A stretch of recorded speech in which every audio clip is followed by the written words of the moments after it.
I hadn't.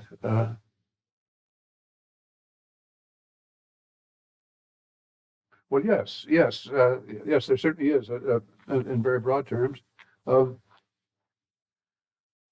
that there are certain functions uh, which our various so-called objects were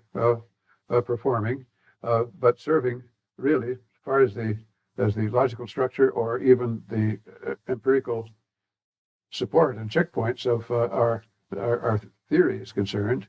uh, uh, mere nodes. And so, yes, uh, uh, so that we can reshuffle these objects, uh, uh, and so